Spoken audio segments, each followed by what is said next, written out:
ಲೋಕಸಭೆ ಚುನಾವಣೆಗೆ ಮತದಾನ ನಡೆಯುವಂತಹ ಇವಿಎಂ ಮೇಲೆ ಈಗಲೂ ನಮಗೆ ಅನುಮಾನ ಇದೆ. ತಾಂತ್ರಿಕವಾಗಿ ಅದನ್ನ ಸಾಬೀತು ಕೂಡ ಮಾಡಿ ತೋರಿಸಿದ್ದೀವಿ. ಇವಿಎಂನಲ್ಲಿ ಯಾವುದೇ ರೀತಿಯಲ್ಲೂ ಕೂಡ ದಾಂಧಲೆಗಳನ್ನು ಮಾಡಬಹುದು. ಇದನ್ನು ತಾಂತ್ರಿಕವಾಗಿ ನಾವು ಸಾಬೀತು ಕೂಡ ಮಾಡಿ ತೋರಿಸಿದ್ದೀವಿ. ತುಮಕೂರಿನಲ್ಲಿ ಗೃಹ ಸಚಿವರಾಗಿರುವಂತಹ ಡಾಕ್ಟರ್ ಜಿ ಪರಮೇಶ್ವರ್ ಹೇಳಿಕೆ ಕೊಟ್ಟಿದ್ದಾರೆ. ನಾವು ಮೊದಲಿನಿಂದಲೇ ಹೇಳ್ತಾ ಬಂದಿದ್ದೀವಿ, ಕೇರಳದಲ್ಲಿ ಯಾವುದೇ ಬಟನ್ ಒತ್ತಿದ್ರೂ ಕೂಡ ಬಿಜೆಪಿಗೆ ಹೋಗುತ್ತೆ.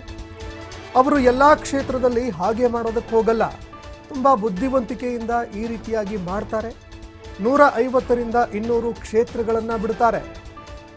ಅಡಿಷನಲ್ ಕ್ಷೇತ್ರದಲ್ಲಿ ಹ್ಯಾಕ್ ಮಾಡುವಂತಹ ಅನುಮಾನ ಕಾಡ್ತಾ ಇದೆ ಅಂತ ಗೃಹ ಸಚಿವರಾಗಿರುವಂತಹ ಡಾಕ್ಟರ್ ಜಿ ಪರಮೇಶ್ವರ್ ಇವಿಎಂ ಮಷಿನ್ಗಳ ಮೇಲೆ ಅನುಮಾನ ವ್ಯಕ್ತಪಡಿಸಿದ್ದಾರೆ.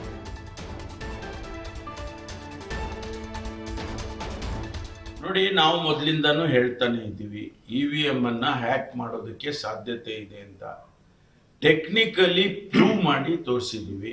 ಈಗ ನಿನ್ನೆ ಕಾಸರಗೋಡಿನಲ್ಲಿ ನೋಡಿದ್ರೆ ಯಾವ ಬಟನ್ ಹೊತ್ತಿದ್ರು ಬಿಜೆಪಿಗೆ ಹೋಗುತ್ತೆ ಅಂತ ಹೇಳಿದ್ರೆ ಅದು ಸಾಧ್ಯ ಇದೆ ಅಂತ ಹೇಳಿ ಅಲ್ಲಿ ಆಯ್ತಲ್ಲ.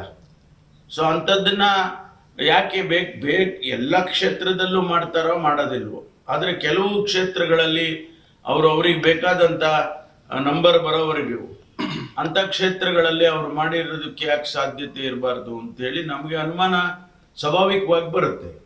ಯಾಕೆಂದರೆ ಇದು ಟೆಕ್ನಿಕಲಿ ಪಾಸಿಬಲ್. ಜೊತೆಗೆ ಇದು ಹಿಂದೆ ಯಾಕೆ ಮಾಡಿರಬಾರ್ದು?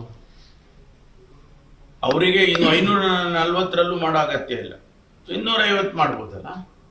ಅವರು ಆರಾಮಾಗಿ ಗೆದಿಯುವಂಥ ಕ್ಷೇತ್ರಗಳನ್ನ ಬಿಟ್ಟು ಅದು ಗೆದ್ದಿತ್ತಾರೆ. ಅವರೊಂದು 150 200 ಇರ್ಬೋದು, ಅಥವಾ ಆಸುಪಾಸಿನಲ್ಲಿ ನಂಬರ್ ಸಂಖ್ಯೆ ಇರ್ಬೋದು. ಅದಕ್ಕೆ ಅಡಿಷನಲ್ ಆಗಿ ಒಂದು 50 ಕ್ಷೇತ್ರದಲ್ಲಿ ಮಾಡಿಕೊಂಡ್ರೆ ಅದು ಯಾರಿಗೆ ಗೊತ್ತಾಗುತ್ತೆ? ಅಲ್ಲೊಂದು ಇಲ್ಲೊಂದು ಯಾವುದು ಒಂದೊಂದು ರಾಜ್ಯದಲ್ಲಿ ಒಂದೊಂದು 2 3 ಮಾಡಿದ್ರೆ ಇಡೀ ದೇಶದಲ್ಲಿ ಒಂದು 50 ಜಾಸ್ತಿ ಆಗ್ಬಿಡುತ್ತೆ. ನೋಡಿ, ನಾವು